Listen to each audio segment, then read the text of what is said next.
नमस्कार दोस्तों मैं आपका दोस्त जगमोहन जोगी। दोस्तों आप मोहन एजुकेशन ग्रुप के चैनल पर पढ़ रहे हो। दोस्तों यदि आपको वीडियो अच्छा लगे तो दोस्तों वीडियो चैनल को लाइक शेयर सब्सक्राइब जरूर कर लें और दोस्तों बेल आइकन के बटन को जरूर दबा दें।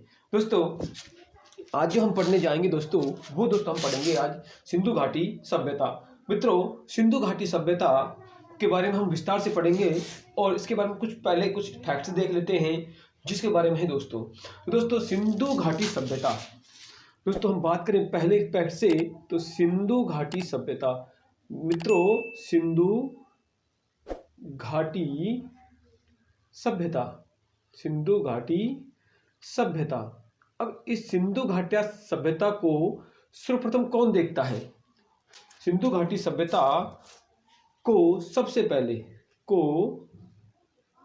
पहले देखने वाला व्यक्ति सिंधु घाटी सभ्यता को सबसे पहले मित्रों सिंधु घाटी सभ्यता को सबसे पहले 1826 के अंतर्गत 1826 कब दोस्तों 1826 में किसने देखा? चार्ल्स मेयरसन ने देखा। चार्ल्स मेयरसन किसने देखा? चार्ल्स मेयरसन ने देखा। और चार्ल्स मेयरसन ने देखते हुए इसको कहा दोस्तों कि इसको छोड़ दिया। देखा तो सही लेकिन दोस्तों इसको ऐसे कि तैसे छोड़ दिया। ने देखा, इसके बाद करेंगे हम देखा। अर्थात कब देखा? 1826 में। किसने देखा? चार्ल्स मेयरसन ने सिंधु घाटी सभ्यता को 1826 में सर्वप्रथम देखता है। अब देखने के बाद दोस्तों चार्ल्स मेयरसन ने इन टीलों के बीच में और दोस्तों कहा कि जब सिंधु घाटी के जो टीले देखे थे, इस चार्ल्स मेयरसन ने सिंधु घाटी के टीलों को देखकर कहा कि इनके बीच में टीलों के नीचे कोई रहस्यमय वस्तु है। नीचे कोई रहस्यमय वस्तु है। मैं वस्तु बताया। चार्ल्स मेयरसन ने जब 1826 में सिंधु घाटी सभ्यता के टीलों को देखा तो दोस्तों इन्होंने कहा कि इन टीलों के नीचे कोई रहस्यमय वस्तु जरूर है। लेकिन दोस्तों अब एक घटना घटित होती है यहाँ पर 1853 में। दोस्तों आपको पता है ना कि भारत में पहली रेल चलाई गई। लेकिन दोस्तों 1853 से 1856 के बीच मित्रों 1853 से 1856 के बीच की घटना है। मित्रों 1853 से 1856 के बीच की घटना है। दोस्तों में दो जॉर्ज बर्टन और मित्रों दूसरे थे है ना विलियम बर्टन। एक तो जॉर्ज बर्टन और एक विलियम बर्टन। अब दोस्तों इनको बर्टन बंधु भी कहा जाता है। इन्हीं को बर्टन बंधु भी कहा जाता है कि जॉर्ज बर्टन और विलियम बर्टन ये दो थे। 1853 से 56 के बीच की बात है मित्रों। और ये दो थे, इनको बर्टन बंधु भी कहा जाता है। कहते हैं कि दोनों भाई थे इसलिए इनको बर्टन बंधु भी कहा जाता है। जॉर्ज बर्टन और विलियम बर्टन नामक दोनों इंजीनियर थे मित्रों ये। और इन इंजीनियरों ने दोस्तों उस समय अमृतसर से लाहौर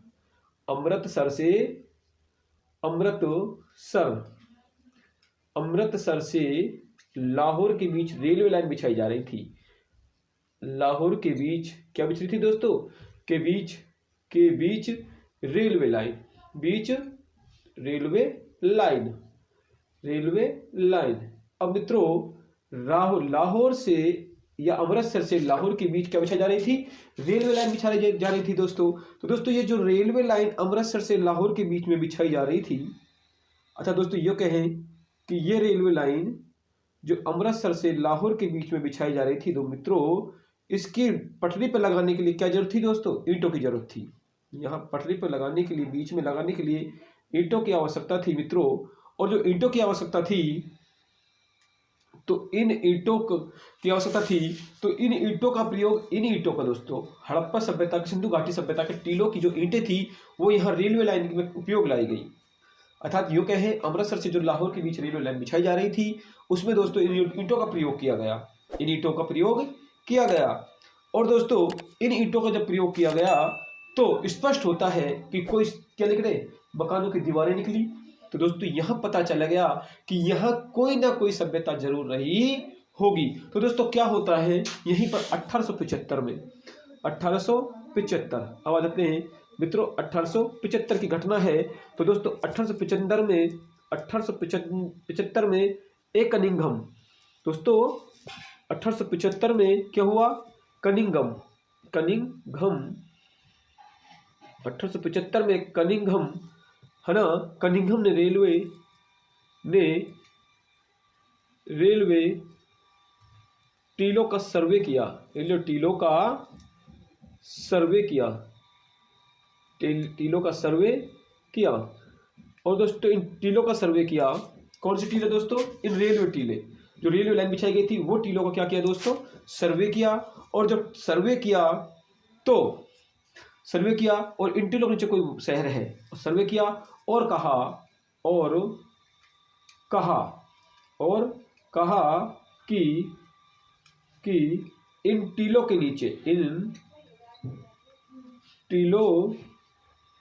टीलों के नीचे कोई शहर है। क्या है, कोई शहर, इन टीलों से कोई क्या है दोस्तों, शहर है। किसने कहा, एक कनिंघम ने, अर्थात एक कनिंघम ने इन टीलों का सर्वे किया और कहा कि इन टीलों के नीचे कोई शहर है। कौन से टीले, यही दोस्तों सिंधु घाटी सभ्यता के टीले जो हम पढ़ चुके हैं। अब क्या हुआ, अब क्या होता है कि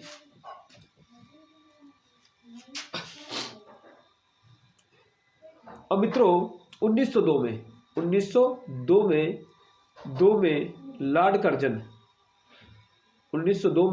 लॉर्ड कर्जन कौन आते हैं, लॉर्ड कर्जन, कब, 1902 में लॉर्ड कर्जन ने कोलकाता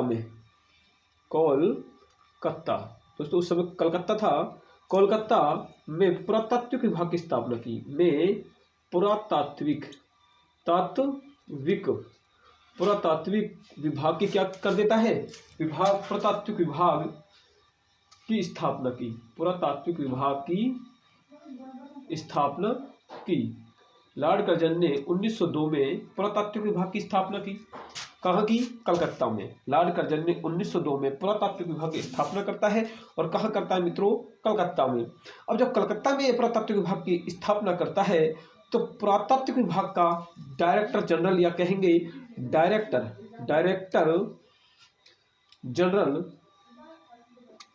वो बनाया गया कौन, ए कनिंघम। कौन बनाया गया, जनरल ए कनिंघम। अब कनिंघम को क्या बना दिया गया है, कलकत्ता में पुरातात्विक विभाग का डायरेक्टर जनरल बना दिया गया है। वही कनिंघम जिसने कहा था कि इन टीलों में कोई प्राचीन शहर जरूर दबा है। दोस्तों तो घटना चल रही है, सीधी सीधी क्या होने जाएगी, अब खोज होगी, किसकी होगी, सिंधु घाटी सभ्यता की। लेकिन हम खोज से पहले के जो फैक्ट्स हैं उनको पढ़ रहे हैं। तो मित्रों कई बार पेपर में यहाँ से पूछा प्रश्न आ जाता है।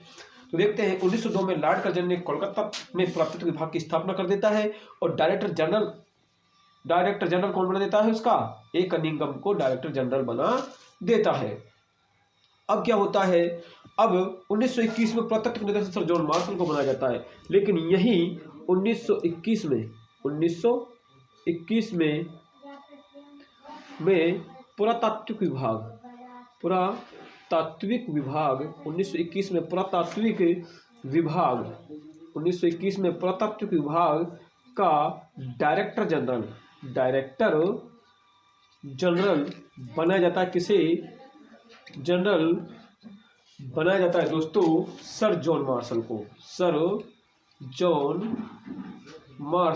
किसके बनाया जाता है सर जॉन मार्शल को पुरातात्विक विभाग का 1921 में किसे बनाया जाता है, सर जॉन मार्शल को पुरातात्विक विभाग का डायरेक्टर जनरल बनाया जाता है। अब दोस्तों यही जनरल सर जॉन मार्शल है ना, दयाराम साहनी के नेतृत्व में, दयाराम साहनी के नेतृत्व में हड़प्पा सभ्यता, सिंधु घाटी सभ्यता की खोज करता है मित्रों। तो यहाँ तक हम पहुंचे है ना। ये किसकी खोज करता है, किसके नेतृत्व में, सर जॉन मार्शल, किसके नेतृत्व में, दयाराम साहनी के नेतृत्व में सिंधु घाटी सभ्यता की खोज करता है। अब आगे जो हम फैक्ट्स देखेंगे वह है दोस्तों सर जॉन मार्शल ने ही सर जॉन मार्शल ने ही सर जॉन मार्शल ने ही सर्वप्रथम सर जॉन मार्शल ने ही सर्वप्रथम सिंधु घाटी सर जॉन मार्शल ने ही सर्वप्रथम सिंधु घाटी सभ्यता सर जॉन मार्शल ने ही सर्वप्रथम सिंधु घाटी सभ्यता, है ना दोस्तों, सिंधु घाटी सभ्यता नामक शब्द का प्रयोग किया अर्थात यूं कहें सिंधु घाटी सभ्यता का नाम दिया वो दिया था सर जॉन मार्शल ने। अब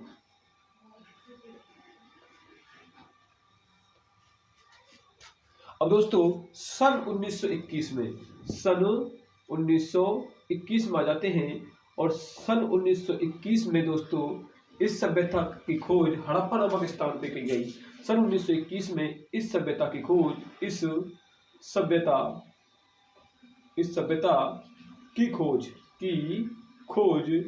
सन 1921 में इस सभ्यता की खोज हड़प्पा नामक स्थान पर की गई। खोज हड़प्पा नामक स्थान पर की गई।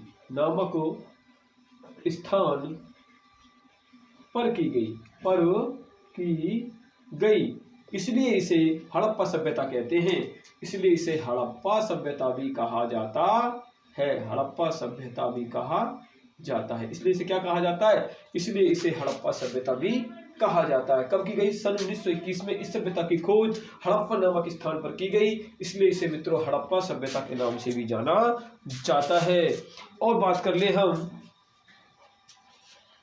अब सिंधु घाटी सभ्यता के अन्य नाम।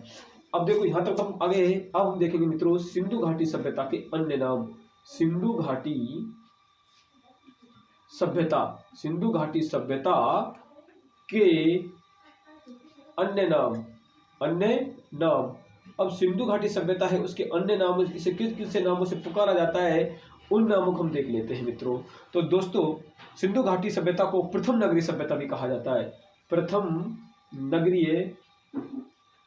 नगरीय सभ्यता, इसे कहा जाता है प्रथम नगरीय सभ्यता के नाम से भी जाना जाता है। नंबर 1, इसे प्रथम नगरीय सभ्यता भी कहा जाता है ना। इसे ताम्रयुगीन सभ्यता भी कहा जाता है।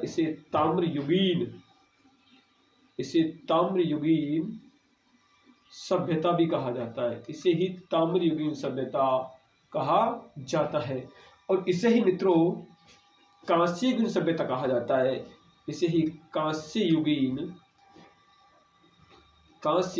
सभ्यता इतने के नाम से भी जाना जाता है। अब दोस्तों लेकिन मित्रों यही हम देख लें कि ऋग्वेद में इसको क्या कहा गया है। मित्रों ऋग्वेद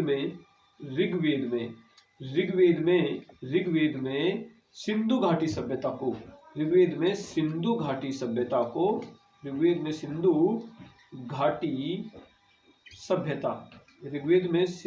सभ्यता को मित्रों हरियूपिया कहा गया है। क्या कहा गया है? हरियूपिया। सिंधु घाटी सभ्यता को हरियूपिया कहा गया है। क्या कहा गया है? हरियूपिया। ऋग्वेद में सिंधु घाटी सभ्यता को मित्रों क्या कहा गया है? हरियूपिया कहा गया है। तो मित्रों यहां तक हमने पढ़ा है, आप चाहें तो स्क्रीनशॉट ले सकते हैं।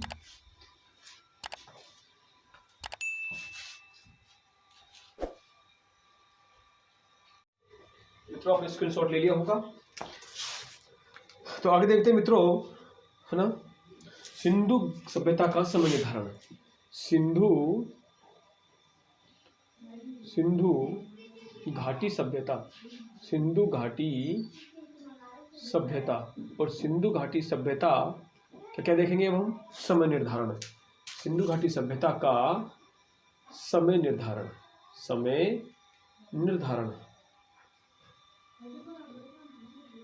सिंधु घाटी सभ्यता का समय निर्धारण। मित्रों सिंधु घाटी सभ्यता का समय निर्धारण जो किया गया है वो सर जॉन मार्शल के द्वारा। सर जॉन मार्शल ने इसका समय निर्धारण क्या बताया है मित्रों? सर जॉन मार्शल ने इसका समय निर्धारण बताया है 3250 ईस्वी पूर्व से 3250 3250 ईस्वी पूर्व, ईस्वी पूर्व, ईस्वी पूर्व से 2750 ईसा पूर्व, 2750 ईसा पूर्व। ये तो बताया किसने मित्रों? ये बताया है सर जॉन मार्शल ने है। लेकिन और एक ही विद्वान और है मार्टिमर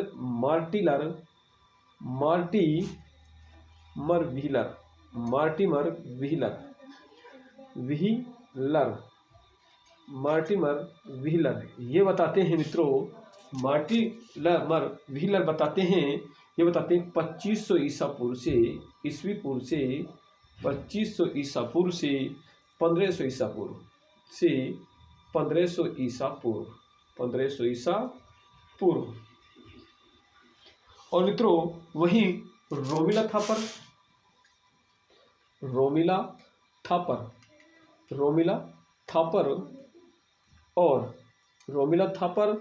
और कार्बन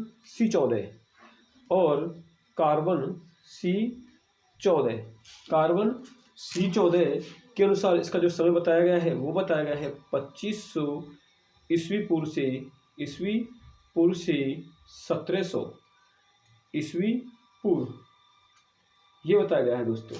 ये अलग अलग विद्वानों के अलग अलग मत हैं इसके समय निर्धारण को लेकर। तो मित्रों सिंधु घाटी सभ्यता का जो समय निर्धारण है वह है सर जॉन मार्शल ने बताया है 3250 ईसा पूर्व से 2750 ईसा पूर्व, और वहीं मोर्टिमर व्हीलर ने 2500 ईस्वी पूर्व से 1500 ईसा पूर्व, और वहीं रोमिला थापर और कार्बन C14 जो डेंटिंग पत्ती है उसके अनुसार बताया 2500 ईसा पूर्व से 1700 ईस्वी पूर्व। मित्रों अब हम बात कर लेते हैं सिंधु सभ्यता की लिपि के बारे में। सिंधु सभ्यता की लिपि। अब लिपि कौन, ये लोग पढ़े लिखे थे या किस लिपि का ये प्रयोग करते थे अपनी लिखाई के लिए? मित्रों ये किस लिपि का लिखाई के लिए प्रयोग करते थे उस लिपि को देखते हैं। तो मित्रों इनकी जो लिपि थी वो थी भाव चित्रात्मक। कौन सी लिपि थी? भाव चित्रात्मक। अब भाव चित्रात्मक जो लिपि थी इनकी वो मित्रों ये भाव चित्रात्मक अर्थात चित्रों के अनुसार अपनी लिपि लिखते थे। वो विचित्र कैसे थे? जैसे भाव मन में आते थे, इसलिए इनकी लिपि को कहा गया भाव चित्रात्मक। इनकी जो लिपि थी मित्रों वो थी सर्पिलाकार। कैसी लिपि थी? सर्पिलाकार। इस लिपि को हम कहेंगे सर्पिलाकार। कौन सी लिपि थी मित्रों? सर्पिलाकार। जिनकी लिपि थी वो कैसी थी? सर्पिलाकार। अर्थात हम कहें मित्रों हम बिल्कुल सरल तरीके से पढ़ रहे हैं सिंधु घाटी सभ्यता को, अर्थात जो सिंधु घाटी सभ्यता की जो लिपि थी वो कैसी थी? सर्प के आकार की, इसलिए इसे मित्रों कहा गया सर्पिलाकार। दोस्तों इसी लिपि को कहा गया गोमूत्री लिपि। गोमूत्री क्यों कहा गया मित्रों? गोमूत्री लिपि इसको कहा गया गोमूत्री, अर्थात दोस्तों इसलिए कहा गया गोमूत्री लिपि कि जब गाय चलती है तो दोस्तों वो मूत्र विसर्जन करती है, और जब मूत्र विसर्जन करती है तो इस प्रकार की आकृति बन जाती है, इसलिए इसे दोस्तों गोमूत्री लिपि भी कहा गया। और वहीं इसे कहा गया मित्रों बुष्टोफेदम। कौन सी कहा गया? इसे ही लिपि को बुष्टोफेदन लिपि कहा गया। बुष्टोफेदन लिपि, इसे बुष्टोफेदन लिपि के नाम से भी जाना गया। मित्रों ये तो थी लिपियां। अब मित्रों ये देखते हैं, देखो मित्रों जो पहली लाइन है इसकी ये कहाँ से शुरू हो रही है मित्रों? दाएं से शुरू हो रही है, अर्थात ये दाएं से बाएं। पहली पंक्ति कहाँ से होती थी मित्रों? दाएं से बाएं। लेकिन दोस्तों फिर ये आके ऐसे घूम रही है ना, तो फिर दोस्तों बाएं से दाएं, एक बार दाएं से बाएं, एक बाएं से दाएं लिखी जाती थी, है ना। और इसमें जो मूल चित्र होते थे, मूल चिन्हों की बात करें, मूल चिन्ह अर्थात इसमें जो मूल चिन्ह थे वो थे मित्रों कितने? 64।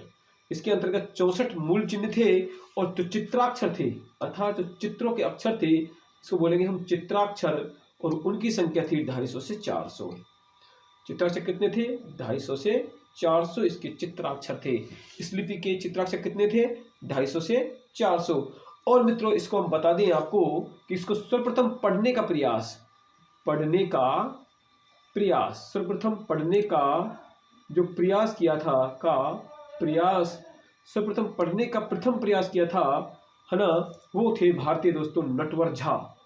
नटवर झा अर्थात नटवर झा जो थे मित्रों, उन्होंने इस लिपि को सर्वप्रथम पढ़ने का प्रयास किया और दोस्तों जो पढ़ने में कैसे रहे, असफल रहे अर्थात पढ़ने का प्रयास किया लेकिन पढ़ने में कैसे रहे, असफल रहे मित्रों। तो ये था दोस्तों सिंधु घाटी सभ्यता की लिपि। अब मित्रों हम देखते हैं सिंधु घाटी सभ्यता के बारे में और कुछ डिटेल से। तो देखते हैं मित्रों कि इसका आकार कैसा था, क्या क्या था। तो दोस्तों ये सभ्यता कहाँ तक फैली हुई थी ये देख लेते हैं। तो मित्रों ये हमारा उत्तरी छोर था भारत का। मित्रों ये दक्षिणी छोर, और उस समय भारत का विभाजन तो हुआ नहीं था दोस्तों, है ना, और ना ही अन्य देश बने होंगे, तो कोई सीमा तो रही नहीं होगी, है ना। तो दोस्तों ये था उत्तर में जो स्थान था इसका, उसका नाम है दोस्तों मांडा। क्या है मित्रों, मांडा। ऊपर पहली थी ये मांडा और दक्षिण में दोस्तों ये जो थी ये थी दैमाबाद। नीचे कौन सा स्थान था इसका, दैमाबाद। ऊपर में मांडा और नीचे दैमाबाद। और दोस्तों जो यहाँ था पूर्व में ये था, सॉरी दोस्तों यहाँ लिख देते हैं विस्तार। इसका विस्तार की बात कर रहे हैं हम, खका तक ये पहली थी, है ना। तो दोस्तों ऊपर मांडा, नीचे दैमाबाद और यहाँ था मित्रों सुतकांगे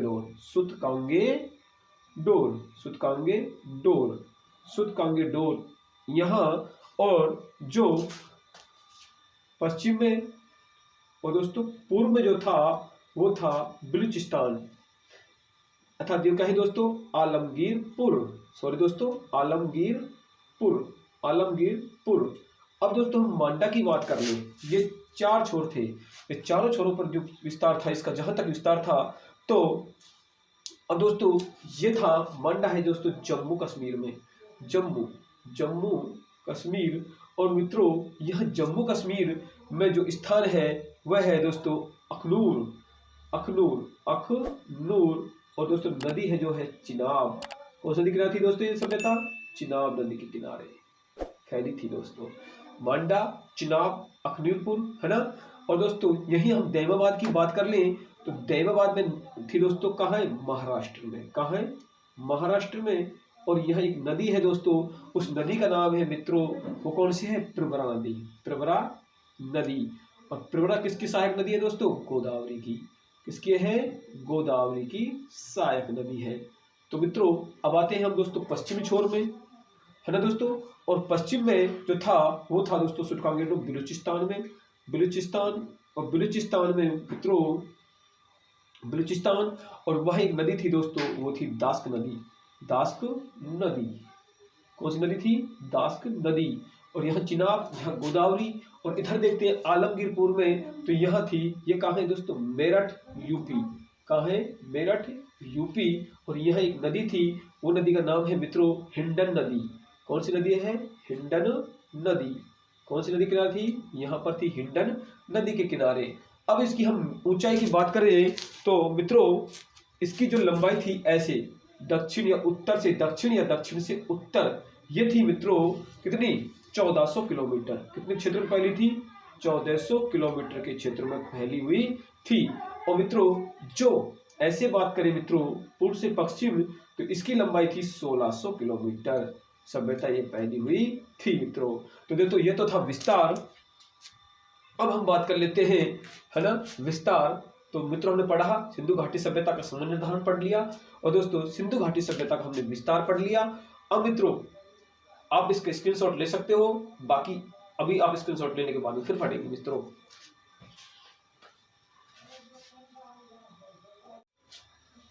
अब मित्रों हम देखते हैं, आपने स्क्रीनशॉट ले लिया होगा। अब देखते हैं मित्रों सिंधु घाटी सभ्यता के सिंधु घाटी सभ्यता के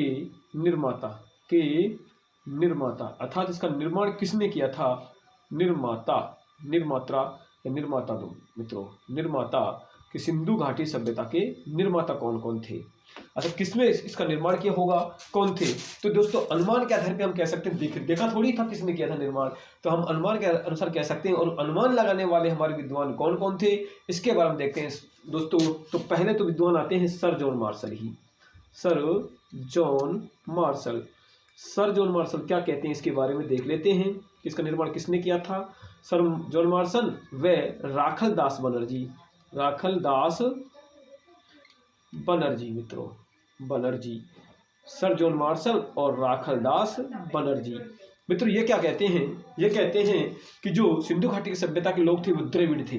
कैसे मानते हैं ये? इन लोगों को द्रविड़ मानते हैं कि जो सिंधु घाटी सभ्यता के लोग थे वो कैसे थे? द्रविड़ थे। लेकिन मित्रों यही डॉक्टर पुसालकर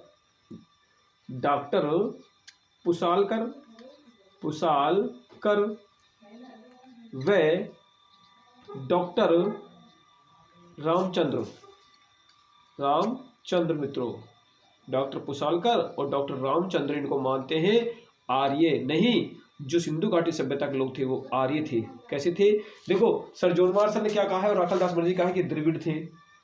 वहीं डॉक्टर पुसालकर और मित्रों कौन? डॉक्टर रामचंद्र जी बताते हैं इनको कि ये आर्य थे। वहीं गार्डन चाइल्ड एक विद्वान थे, गार्डन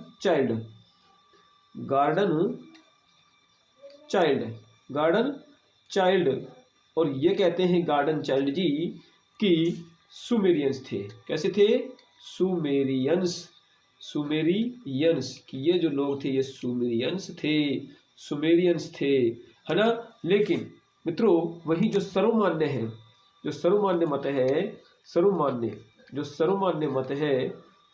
मत है वो है कि भूमध्य सागरीय थे।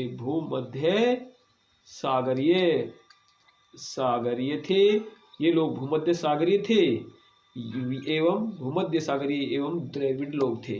कैसे थे? भूमध्य सागर एवं द्रविड़ीय लोग थे। तो दोस्तों ये थे हमारी सिंधु घाटी सभ्यता। मित्रों यदि आपको वीडियो अच्छा लगा हो तो चैनल को लाइक शेयर सब्सक्राइब जरूर कर ले मित्रों। अर्थात मित्रों, है ना। धन्यवाद।